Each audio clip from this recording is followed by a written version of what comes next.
All right, let's start with the Michigan situation. And after doing plenty of digging on this one, here's what I will tell you happened. Okay, this is, according to my sources, exactly what went down.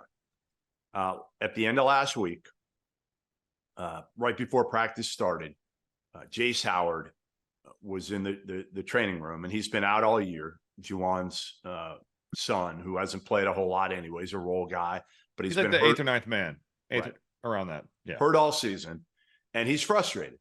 And he starts to really get into the trainer. He's frustrated, and he starts almost berating the trainer.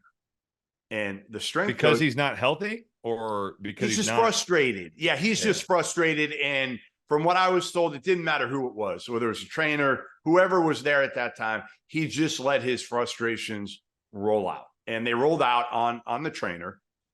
And the strength coach, John Sanderson, who's been there for a long time, dating back to the John Beilein era, who's 6'8", 270, played, I think, at Ohio University. Big dude, intimidating dude, got pissed off because he saw how Jace was treating the trainer. And he basically said something to the effect of, that's why the effing culture is the way it is around here. Something to that effect. Well, Juwan Howard heard this. They were walking onto the court right before practice when this happened. Juwan Howard heard this, and he obviously got pissed off. And there were no punches thrown. But what I was told, the quote I was told, they were toe-to-toe, chest-to-chest, right up in each other, and had to be restrained. A bunch of the players saw this. It was right before practice started, before they were stretching. And obviously after that, Sanderson took some time away from the program. He did not go to the game at Iowa. Juwan Howard was still at the game in his normal seat over the last few weeks, which was the first assistant chair, basically. He has not been the head coach. Phil Martelli's still been the head coach as he comes back from heart surgery. And I was also told that Juwan never addressed the situation with the players or anything, or hadn't as of 24 hours ago. Maybe that's changed now. Obviously, Michigan is looking into the situation now, according to my sources. And Juwan also has a no tolerance policy based on his history, right? His history with getting into it with Mark Turgeon, but more really about the Greg Gard in the Wisconsin, the Joe Krabenhoff situation when he hit Gard with the open. He hit Joe, not Gard. Joe with the open punch Gard. Right. Yeah. Joe with the open hand. So, what does this mean going forward? We still don't know exactly. There's a lot of speculation that, with Juwan Howard, how long would this go? Like, is this something that could cost Juwan his job right now? And certainly with a zero tolerance policy, who knows? I would say this, Rob, to me, Juwan Howard's still one of their own, and you're in the middle of the season and he's coming off heart surgery. I would be surprised, not shocked, but surprised if he doesn't make it through the season. Now, after the year, I could absolutely see something happening where they go in a different direction, because this program has gone steadily downhill, quickly downhill, really, in the last couple of years, where they didn't make the tournament last year with 2 first-round picks and an All-American candidate and Hunter Dickinson. And this year, after, a win against St. John's, where everybody's they like, had a good start. Back? They had a really good start to the season, and then have kind of, the thing that I guess really, I don't know if it confuses me, but the thing I just don't understand why it would be a reaction like that in front of the team. If you're the head coach of a college basketball team and you hear someone say something you don't like, even if maybe, whether John Sanderson is right or wrong in saying that, if I'm the head coach and I hear him say something, I think it has to be as simple as, Coach, can I talk to you over here? We need to talk about this. It shouldn't be and look, I was not there. I can only hear what you just said and assume that that's what happened, but that's from a source. So I don't know exactly what happened, right? Like, I was not there to see this, but if this is what happened, my question would just be, why are you reacting like this when you are the leader of a college basketball team? Because you are supposed to be an example for these players. And, you know, a lot of these kids, their parents send them to you to take them from a high school boy to a man. And when you see your coach respond like that, my biggest question would be, why are you reacting in that way? That just, I just don't understand that.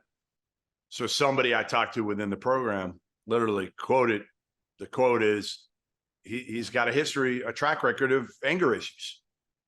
And he does. He didn't as a player. I don't remember him getting into, did he? Yeah. I mean, he was tough, obviously, as a player. No, he was tough, but yeah. I don't remember. I mean, it's like we have, he Right. wasn't fighting in the NBA. I don't, you know, I don't get that.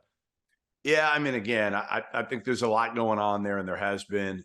You know, I'll go back to the fact that it's funny because after like year 2, I was like, all right, I think I wrote a story when Mike Woodson got hired and said Juwan Howard is the outlier, the former NBA player. They did a great job with that first team. Yes. And they had good players. Don't get me wrong. I mean, they had the holdovers from V-Line's group were really good. And, you know, the way that Xavier Simpson would run that team and some of the other pieces they had, Franz Wagner's pretty good. They had some studs. Isaiah Liver's a good player. But they were knocking on the door of the Final Four. They are right there with UCLA. And in just an unbelievable game at Lucas Oil in the weird COVID tournament. He did a nice job with that too. He did a good job getting them into the Sweet 16 the next year. They didn't have a good season, but they did figure it out at the end of the year. But it has, last year it was disappointing, and certainly this year after the St. John's win, it's been pretty disappointing outside this Iowa. But Iowa is in disarray as well. I mean, they're not in a good place themselves. And that's the thing. It's hard to evaluate, right? Even St. John's, the win against St. John's looked great at the time for Michigan. Yes, right. And now you look at St. John's loses to BC. They can't guard me. I don't know about that. Let's not say that. All right. They can't guard the worst player at Field of 68. I think you are. Are you the worst player at Field of 68? Well, we got a lot of former players on Field of 68. I'm trying to think who I could take down. I think you are the worst player if we played pickup, if we were picking teams, I think you're the last pick. I could be the last pick. I could be the last pick, but when it comes to pickleball in Phoenix, I'm gonna beat your ass. That's all I know. God, no chance. I'm gonna beat your ass. I got to get out there. I got to get out there. Keep sipping that poison, that Diet Coke. That'll get your body right for that thing.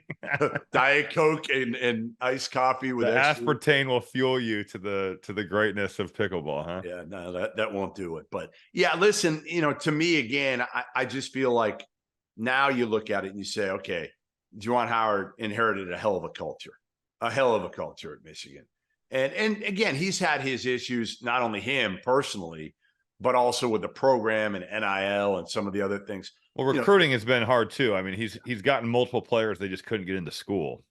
Right.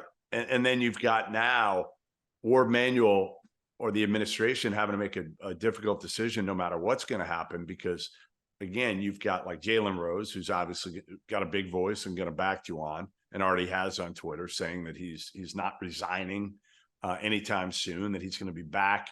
I think he said this weekend as the full-time coach, back 100% as the coach. But you got the football stuff looming over the program. You know, they're in the playoff. They got all this stuff with Harbaugh. You know, it's about football at Michigan. Let's not get it twisted here. And you do not need also, this. Can they just go like a couple weeks without something insane happening? Like, what is going on up there? It's a mess. It's a mess. And, you know, you wonder if it's getting down to it here for Juwan Howard, and the fact that, you know, this may be it.